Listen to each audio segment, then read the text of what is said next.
Tuko hapa mkoani Njombe katika viwanja vya shule ya msingi Mji Mwema kwa ajili ya kutoa elimu kuhusu majukumu pamoja na huduma zinazotolewa na ofisi ya waziri mkuu. Katika maonyesho haya tunaongozwa na kauli mbiu isemayo mazingira bora ya kazi kisaikolojia ni njia ya kuimarisha ustawi wa wafanyakazi na kujenga taasisi imara. Kupitia kinga ya jamii, kupitia mafao mbalimbali yanayotolewa yakiwemo mafao ya uzee, mafao ya kuumia kazini pamoja na mafao mengine, ikiwa ni pamoja na misaada ambayo inatolewa katika jamii.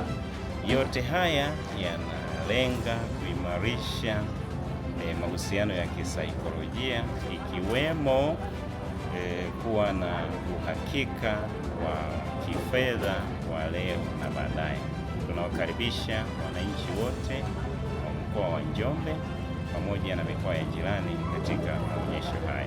Mahususi kabisa kwenye banda la WCF ukifika, tunatoa huduma za elimu kwa fao ambalo linatolewa na mfuko wa fidia, fao la utengemao. Katika fao hili la utengemao ambapo tunashirikiana na hospitali ya kanda ya Mbeya katika kuhudumia wafanyakazi wa hizi nyanda za juu kusini.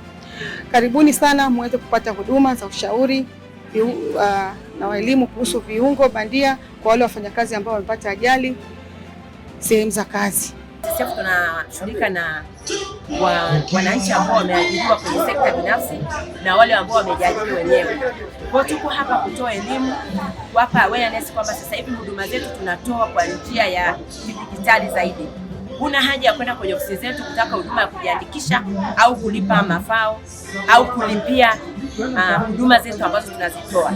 Kwa hiyo huduma zote ziko kiganjani. Kwa hiyo tunaambia wananchi wa Njombe wafike kwenye banda letu waweze kupata maelezo zaidi namna ya kutumia huduma hii. Katika banda hili tutaweza kuwapa elimu namna ya kujiunga na mfumo wetu wa kidigitali ambao kwa sasa ndio unaotumika katika shughuli mbalimbali tunazowahudumia wanachama. Sisitize kuwakaribisha popote mlipo, muingie katika banda letu lililopo katika maonyesho haya ya wiki ya OSHA. Karibu sana.